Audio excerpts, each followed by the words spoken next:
Hi friends, this is বানি and welcome to my channel. বন্ধুরা, আজকে আমি তোমাদের জন্য খুব প্রয়োজনীয় কিছু ওয়ার্ড নিয়ে এসেছি, যে ওয়ার্ডগুলোর ব্যবহার আমরা প্রায় সেন্টেন্সে ব্যবহার হতে দেখি। আর এগুলোর ব্যবহার না জানলে আমরা প্রায়ই আটকে যাই সেন্টেন্সে। আমরা প্রায় বুঝতে পারি না যে এই সময় আমরা ঠিক কোন ওয়ার্ডের ব্যবহার করব। আজকে আমরা ঠিক এরকমই কিছু ওয়ার্ড দেখব, যে ওয়ার্ডগুলোর ব্যবহার করে আমরা আমাদের কনভারসেশনটাকে আরেকটু স্মুথ করে তুলতে পারি। প্রত্যেকটা ওয়ার্ডকে খুব ভালো করে বোঝার চেষ্টা করো। সেন্টেন্সে আমরা এগুলোকে ঠিক কোন অর্থে ব্যবহার করছি। প্রত্যেকটা ওয়ার্ডের সাথে আমি এক্সাম্পল দিয়ে তোমাদেরকে বুঝিয়ে দেওয়ার চেষ্টা করব এগুলোর সঠিক ব্যবহার। তো আজকের ভিডিওটাও কিন্তু খুবই ইম্পর্টেন্ট, খুবই ফ্রুটফুল হতে চলেছে। তোমরা কোথাও যাবে না, আমার সাথে ভিডিওটা একদম শেষ পর্যন্ত থাকবে।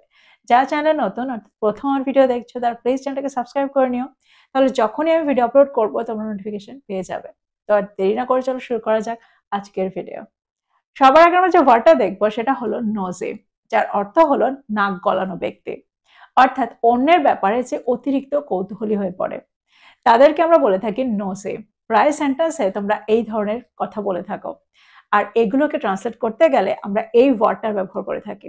সেন্টেন্স দেখো, সেন্টেন্সে আমরা এই ওয়ার্ডটা কি করে ব্যবহার করছি। যদি আমি বলি আমি নাক গলানো মানুষদের পছন্দ করি না, I don't like nosy people. I don't like nosy people.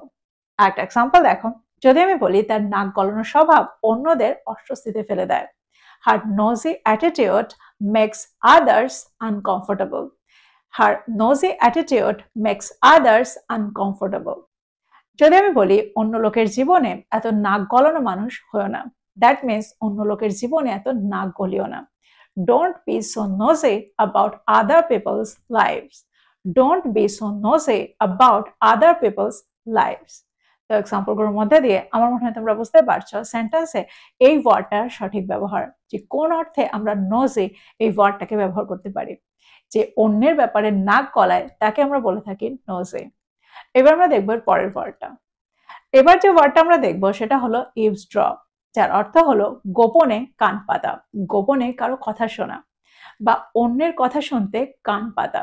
যদি আমি বলি সে দরজার বাইরে কান পাততে গিয়ে ধরা পড়েছিল, she was caught eavesdropping outside the door. She was caught eavesdropping outside the door. একটা এক্সাম্পল দেখো, যদি আমি বলি কেউ ব্যক্তিগতভাবে কথা বললে তাতে কান পাতাটা অভদ্রতা, it's rude to eavesdrop when someone is talking privately. It's rude to eavesdrop when someone is talking privately.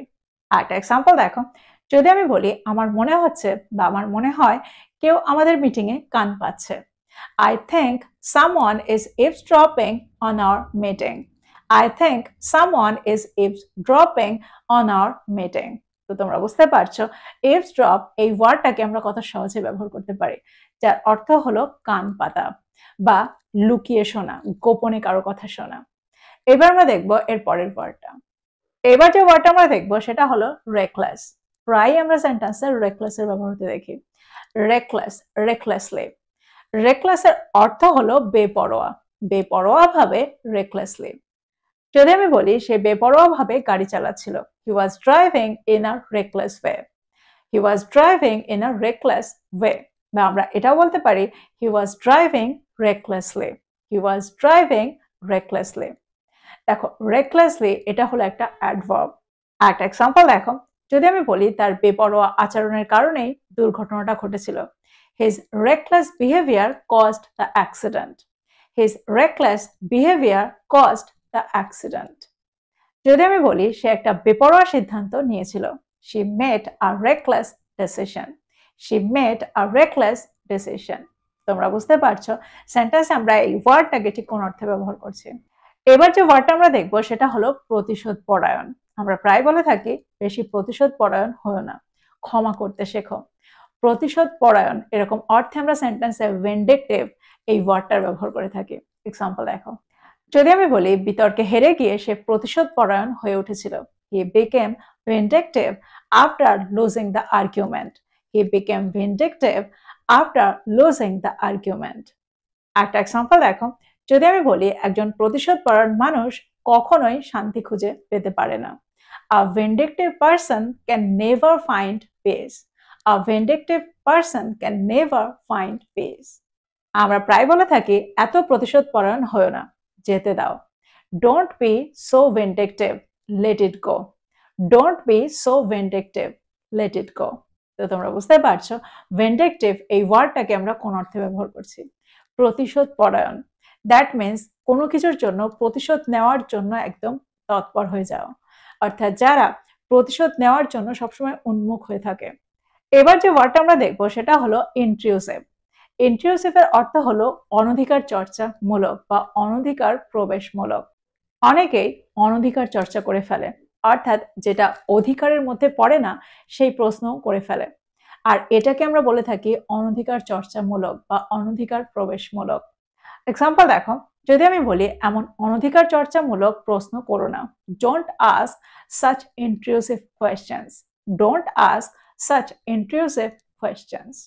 আরেকটা এক্সাম্পল দেখো, আমি সেই সব মানুষদের পছন্দ করি না যারা খুব অনধিকার চর্চামূলক হয়। I don't like people who are too intrusive. I don't like people who are too intrusive. আরেকটা এক্সাম্পল দেখো, যদি আমি বলি কিছু মানুষ স্বভাবতই অনধিকার প্রবেশমূলক হয় বা অনধিকার চর্চামূলক হয়, তারা এটা থামাতে পারে না। Some people are naturally intrusive. They can't help it. Some people are naturally intrusive. They can't help it. এক্সাম্পলগুলোর মধ্যে দিয়ে আমার মনে হয় তোমরা এই ওয়ার্ডটাকে বুঝতে পারলে।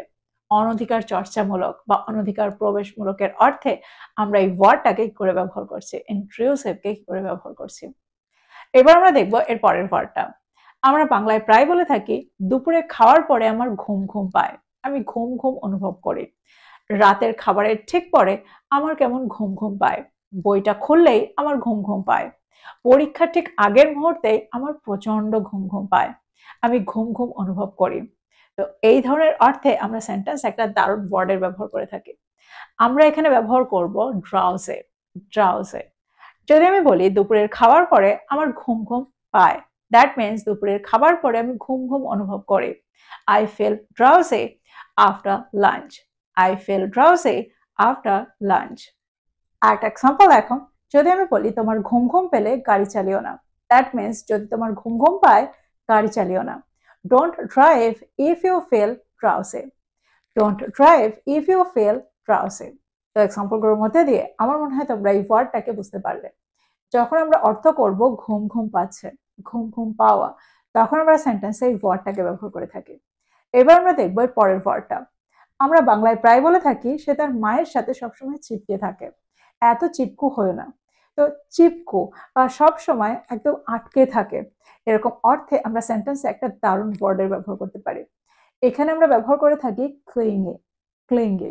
এক্সাম্পল দেখো, যদি আমি বলি এত চিপকু হয়ে না, তাকে একটু স্বাধীনতা দাও। Don't be so clingy, give him some freedom. Don't be so clingy, give him some freedom. দেখো এখানে আমরা এটাও বলতে পারি don't be so clingy, give him some space. একটা এক্সাম্পল দেখো, যদি আমি বলি শিশুটি তার মায়ের সাথে চিপকে থাকে, the child is clingy to his mother. The child is clingy to his mother. তো এক্সাম্পলগুলোর মধ্যে দিয়ে আমার মনে হয় এই ওয়ার্ডটাকে তোমরা বুঝতে পারলে। চিপকু, চিপকে থাকা, এরকম অর্থে আমরা সেন্টেন্সে এই ওয়ার্ডটাকে ব্যবহার করে থাকি। ক্লিঙ্গি এই ওয়ার্ডটাকে ব্যবহার করে থাকি। এবার আমরা দেখবো এর পরের ওয়ার্ডটা। পরের ওয়ার্ডটা হলো ক্র্যাঙ্কি। প্রায় সেন্টেন্সে তোমরা ক্র্যাঙ্কি এই ওয়ার্ডটার ব্যবহার পাবে। এই ওয়ার্ডটার অর্থ হলো খিটখিটে। এক্সাম্পল দেখো, যদি আমি বলি সে ক্ষুধার্ত হলে খিটখিটে হয়ে যায়, she gets cranky when she is hungry. she gets cranky when she is hungry. দেখবে বাচ্চারা প্রায় এটা করে থাকে, যখন তাদের খিদে পায় তারা খিটখিটে হয়ে যায়। আরেকটা এক্সাম্পল দেখো, যদি আমি বলি তার সাথে এখন কথা বলো না, সে খিটখিটে মেজাজে আছে। Don't talk to him now. He is in a cranky mood. Don't talk to him now. He is in a cranky mood. আরেকটা এক্সাম্পল দেখো, যদি আমি বলি সকালের কফিটা না খেলে আমি খিটখিটে হয়ে যায়। I get cranky when I don't have my morning coffee. I get cranky when I don't have my morning coffee. তো তোমরা বুঝতে পারছো ক্র্যাঙ্কি এই ওয়ার্ডটাকে আমরা কোন অর্থে ব্যবহার করছি। তো এই ছিল কয়েকটা ইম্পর্টেন্ট ওয়ার্ড, এই ছিল কয়েকটা ইউজফুল ওয়ার্ড। আমার মনে হয় প্রত্যেকটা ওয়ার্ডকে তোমরা বুঝতে পেরেছো, আর এটাও বুঝতে পেরেছো এই ওয়ার্ডগুলো কতটা ইম্পর্টেন্ট। প্রত্যেকটা সময় আমরা এই ওয়ার্ডগুলোর প্রায় ব্যবহার করে থাকি, অর্থাৎ প্রায় আমরা বলে থাকি আমার ঘুম ঘুম পাচ্ছে, তার খিটখিটে মেজাজ হয়ে গেছে। এরকম অর্থে আমরা এই ওয়ার্ডগুলোর খুব সহজেই ব্যবহার করতে পারি। তো প্রত্যেকটা ওয়ার্ডকে নোট ডাউন করো আর এগুলো দিয়ে প্রচুর সেন্টেন্স তৈরি করো আর সেগুলোকে প্রতিদিনের কনভারসেশনে ইনক্লুড করো। এই ছিল আজকের ভিডিও, এই ছিল আজকের টপিক। ভিডিওটা ভালো লাগলে লাইক করতে ভুলে যেও না, বন্ধুদেরকে শেয়ার করো যারা ইংরেজি শিখছে। So this is all about today. I will be back with another video. Till then, take care. Thank you for watching this video. Bye bye.